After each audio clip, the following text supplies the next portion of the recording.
Alright, today we're going to do a review of the DTS GT200.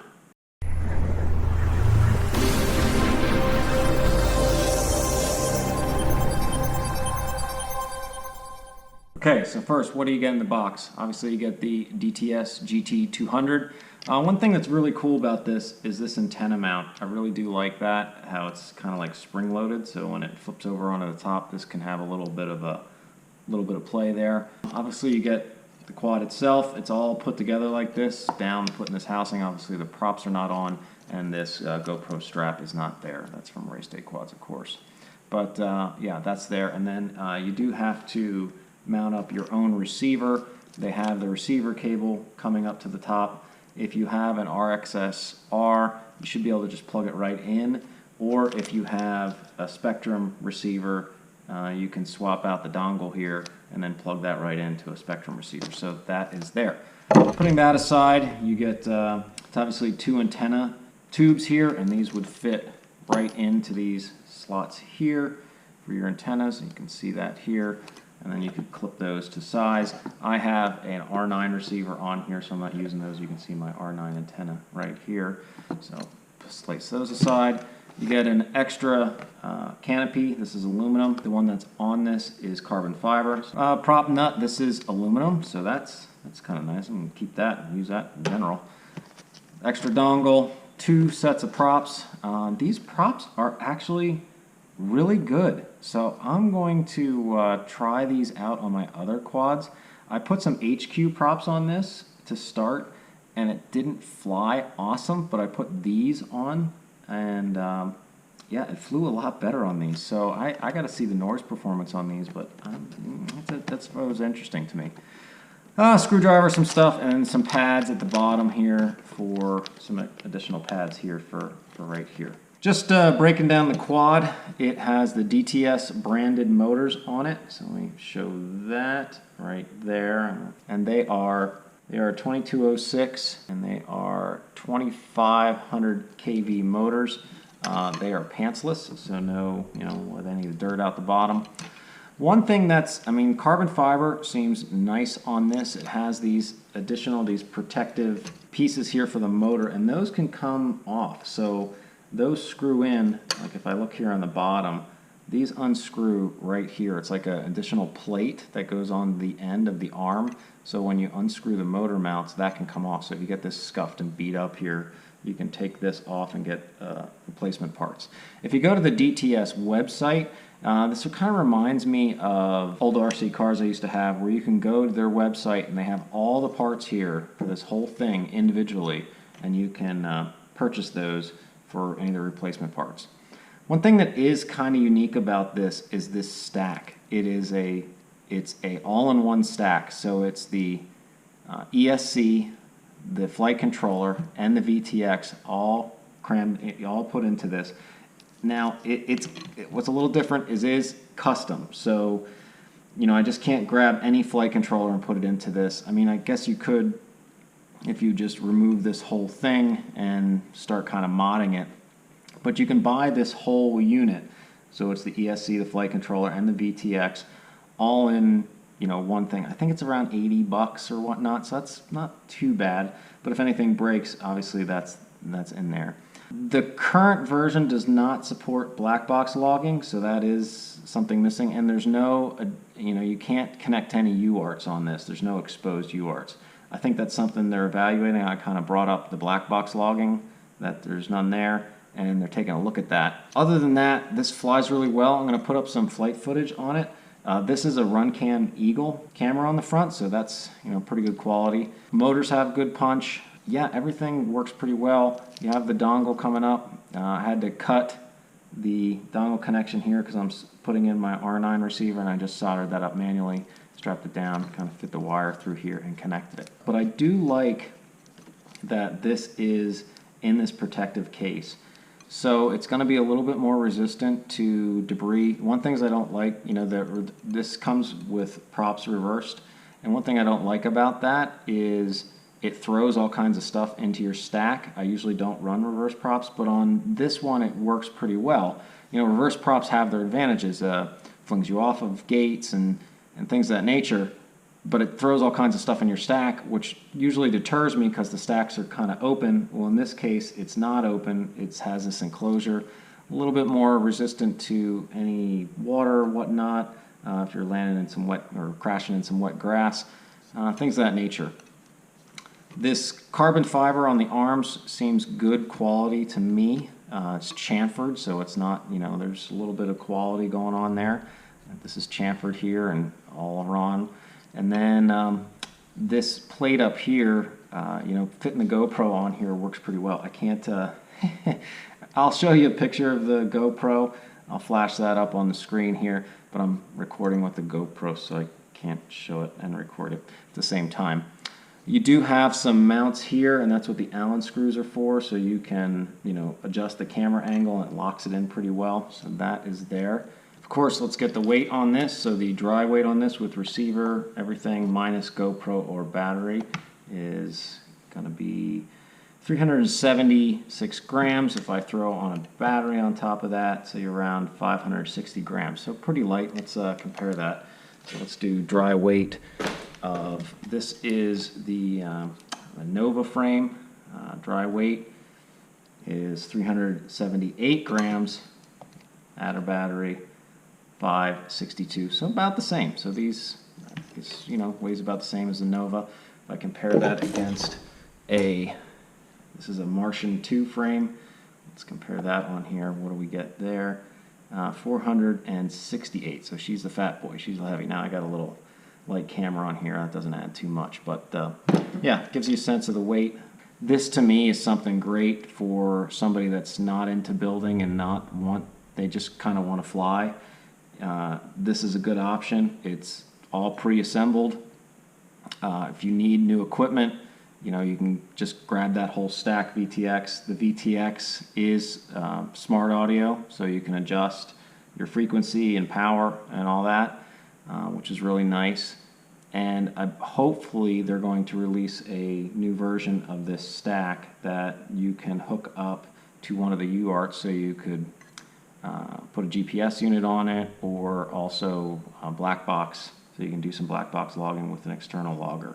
One mod I do recommend is putting some grip down here. I just have a little bit because I kind of ran out, but I have some grip down here.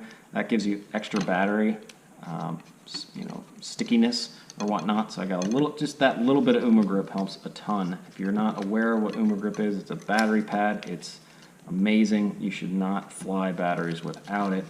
And like I said, that pads that in, locks that in when you strap it down, and then obviously you're just making your battery connection, you know, right here. This comes stock with Betaflight 3.2.4 loaded onto it, so we're going to show you some flight footage on that.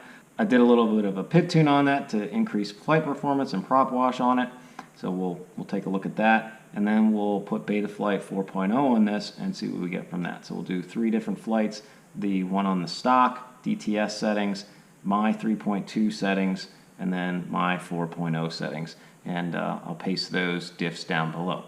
So let's go ahead and check those out. But before we jump into that, I wanted to talk about the unique part of this quad versus the other quads on the market for around in this price range. So it's a pretty competitive market in this price range. There are a number of good quads. Something that's unique about this one is the protected casing for the VTX flight controller and ESCs all in that stack. The VTX goes up to 600 milliwatts like others, but this one has a heat sink on it as well, so that dissipates the heat. A lot of others don't have a heat sink included. The bottom mount battery on this has the protected foot, as you can see on here.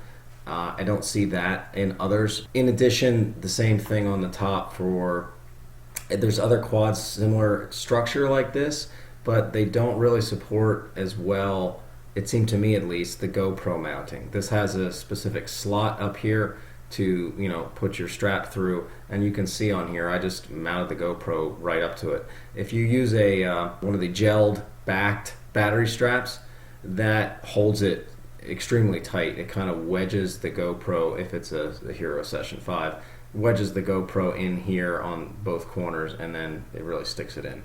So, you know, whether that's important to you or not, the expandability of this to like, hey, to change to other flight controllers or VTXs, or change things around as you grow with it. If that's something you're interested in, this might not be the quad for you.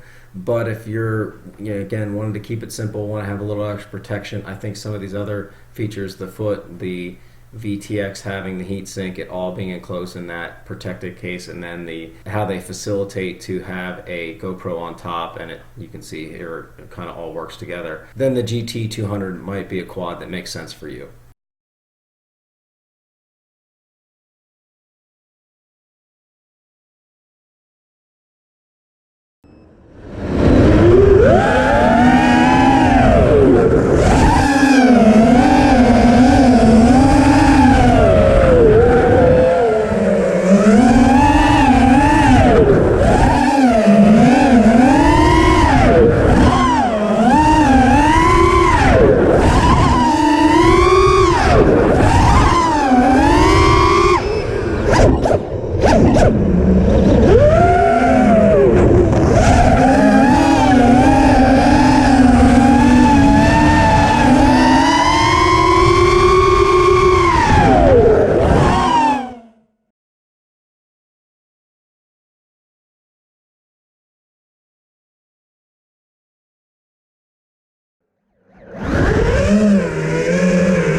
Okay, so that is the DTS GT200.